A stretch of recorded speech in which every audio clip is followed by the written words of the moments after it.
नमस्कार दोस्तों, कैसे हैं आप सभी का बहुत बहुत धन्यवाद मेरे चैनल को सपोर्ट करने के लिए।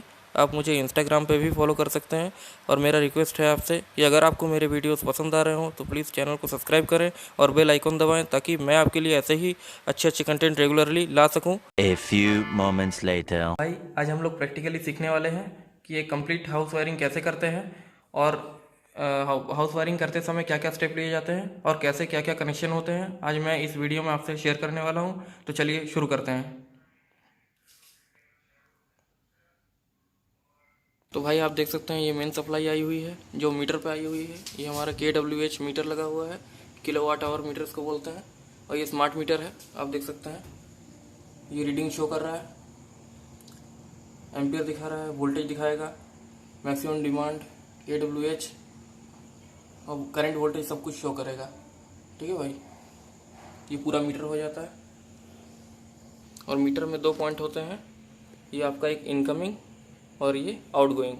इनकमिंग वो लाइन जो सर्विस लाइन आई हुई है पोल से, आप देख सकते हैं ये बाहर गया हुआ है, ये 3 फेज फीडर से यानी खंबे से पोल से ये आया हुआ है और इस लाइन को हम सर्विस लाइन कहते हैं।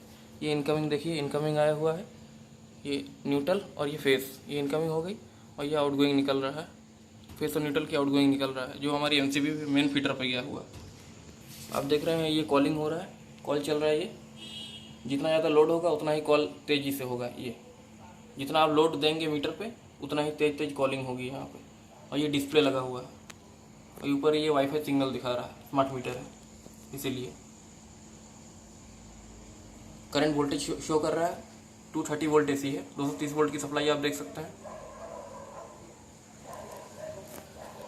ये कनेक्शन से अंदर आप देख सकते हैं सर्विस लाइन लगा हुआ है और सर्विस लाइन के बाद से ये आउटपुट जो निकल रहा है। यहाँ पे एक फॉल्ट आया था, इसको मैंने सही किया, ठीक किया। ये पूरा घर में करंट आ रहा था तो हमने देखा इक्विपमेंट में कहाँ पे प्रॉब्लम है, तो इक्विपमेंट में प्रॉब्लम नहीं थी, ये हमारे मेन हाउस वायरिंग में सप्लाई में मेन सप्लाई में प्रॉब्लम थी।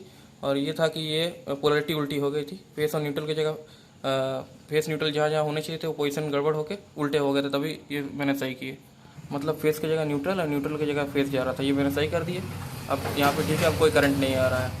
MCB पे हमेशा फेस जाना चाहिए, बाकी न्यूट्रल को डायरेक्ट हम ले लेते हैं। चलिए अब नेक्स्ट शुरू करते हैं वीडियो।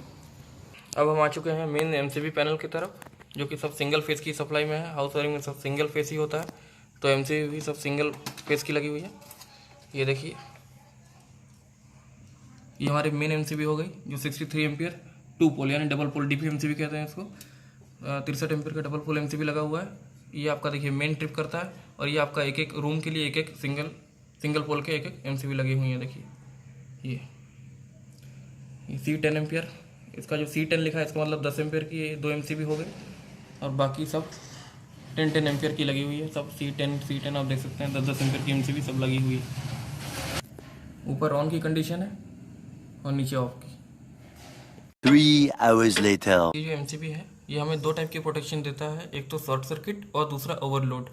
यानी शॉर्ट सर्किट पे ट्रिप करता है और ओवरलोड पे ट्रिप करता है, ठीक है।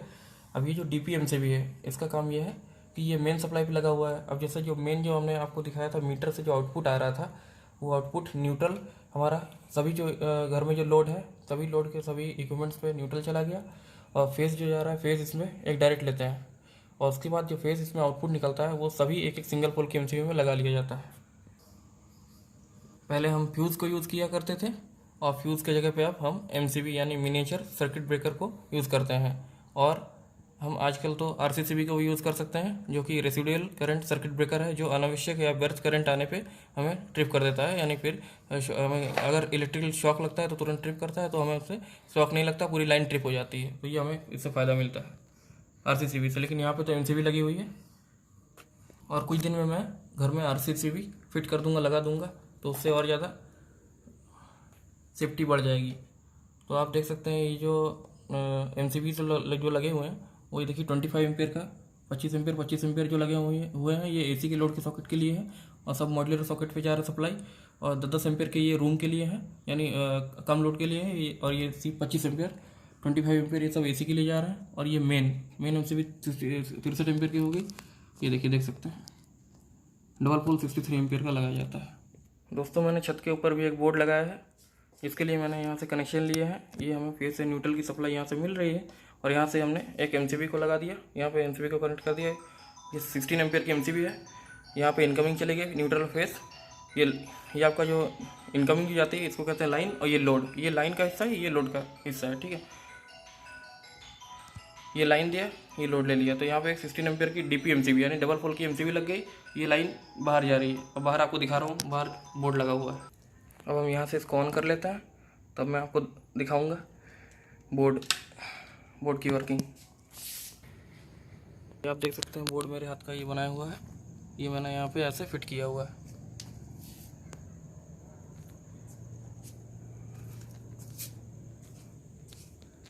यहाँ पे एक CFL लगा दिया है।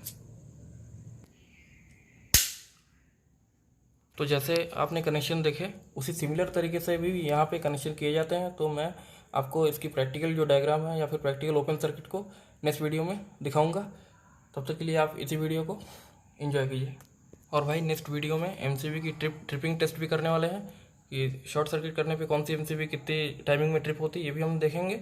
और MCB बोर्ड को नेक्स्ट वीडियो में हम खोल के समझेंगे कि कैसे कैसे कनेक्शन होते हैं। जैसे ये फेस और न्यूट्रल यहाँ पे हमने लाइन दिया और ये ऊपर से लोड निकल गया, ये मेन MCB। उसके बाद ये यहाँ से जो फेस आउट होता है, मान लीजिए यहाँ से जो फेस 1 नंबर से आउट हुआ, वो फेस यहाँ सब पोल पे हमने फेस को दे दिया, जॉइंट कर दिया।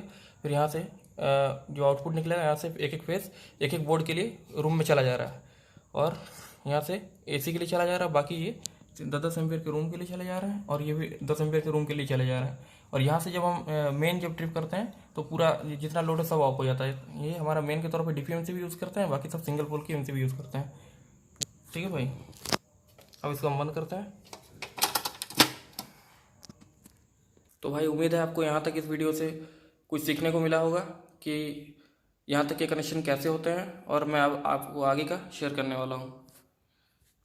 तो यहाँ तक हमने सीखा कि मीटर तक सप्लाई कैसे आई, फिर मीटर से आउटगोइंग होके MCB बॉक्स पे गया, फिर MCB से फिर आउटगोइंग निकल के फिर हमें हमारे सभी जितने भी हाउस वायरिंग के स्विच बोर्ड्स हैं और जितने भी AC के पॉइंट है सब में डिस्ट्रीब्यूट कर दिया जाता है लाइन।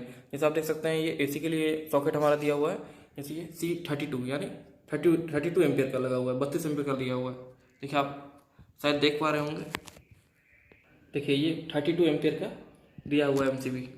तो इस MCB की जगह हम 20 एम्पियर का भी लगा सकते हैं, यानी 32 एम्पियर और 20 एम्पियर दोनों AC के लिए सपोर्टेबल होंगे, दोनों हम यूज़ कर सकते हैं इस पर। ठीक है भाई, ये देखिए ये यहाँ से ऑन, ये ऑफ ये लगा हुआ है, पूरी तरीके से मॉड्यूलर और ये कंसील्ड वायरिंग टाइप में आ जाता है आपका।